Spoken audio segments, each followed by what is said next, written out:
Dr. Philip Umbach, welcome to Yard Talk. I'm your host, Michael Delagrange, for the YMO Foundation. Pleasure to be here. I have a few questions for you, Dr. Umbach. First, how important do you think open source information will be in the future criminal proceedings? Extremely. For the simple reason that it is a new source of information that can become evidence at little cost in terms of something that can be usable in court. In the past, we've always tried to move away from witness evidence for the simple reason that it is not as powerful as other means of evidence which do not depend on the human memory, the human perception. Yet still we were often forced back into this particular item of evidence for the simple reason that we didn't have anything else. And an example in point would be the Tribunal for Rwanda, the International Criminal Tribunal for Rwanda, where we had to resort to witness testimony simply because we didn't have much other evidence. The problem about witness testimony is that it is extremely subjective, and in particular in international criminal proceedings, oftentimes we look at crimes that have been committed many years back, and the human memory will deteriorate over time. Now, open source evidence, open source information can be stored on platforms where they do not deteriorate. Open source information is objective. It is not subject to the eye of the beholder. In particular where, and this is the current trend, we are looking at a plethora of different items of evidence that will point towards the exact same direction of a certain fact. So we don't look just at one video for a certain event, but maybe 3, maybe 5.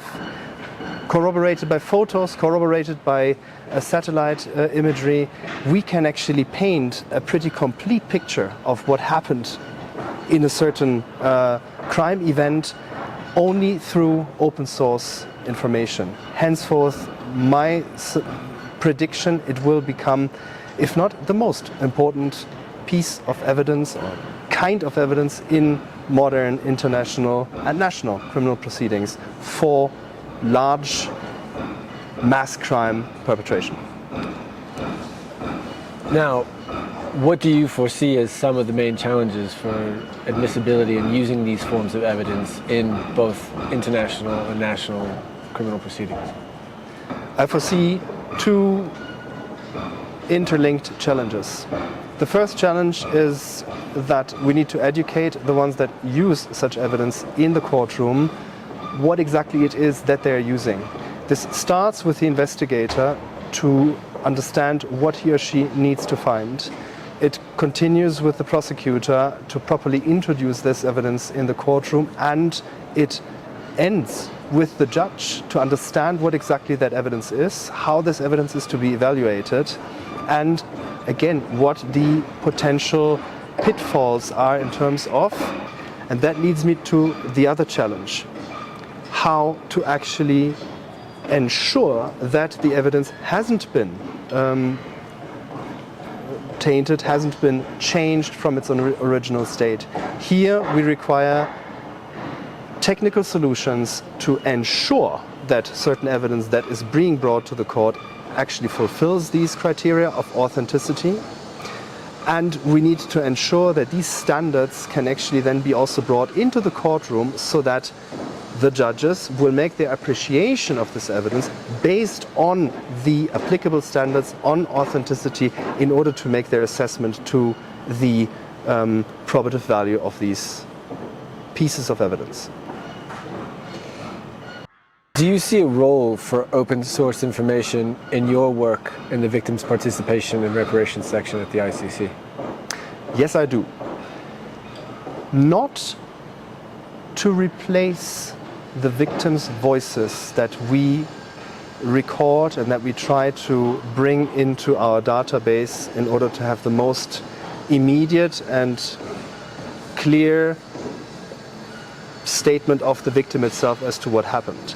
But we have faced other challenges in the courtroom, or in cases where it was unclear which locations in charges are actually being included in a certain case scenario and which are not.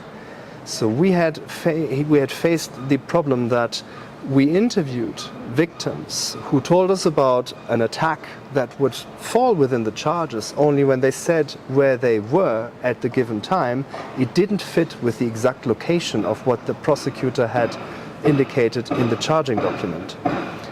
Here I understand that if we were to operate with the open source possibilities in terms of locating properly where certain attacks have taken place, and likewise where certain victims may have been at that particular point in time, by virtue of satellite imagery, by virtue of geolocation of certain smartphones, which we all have nowadays, that will be an incredibly powerful vehicle for me to be able to verify and submit in court that certain victims have definitely been part of a certain attack, even if the language of the charging document may speak a somewhat different language. Dr. Ambach, thank you for coming on Yard Talk. My pleasure.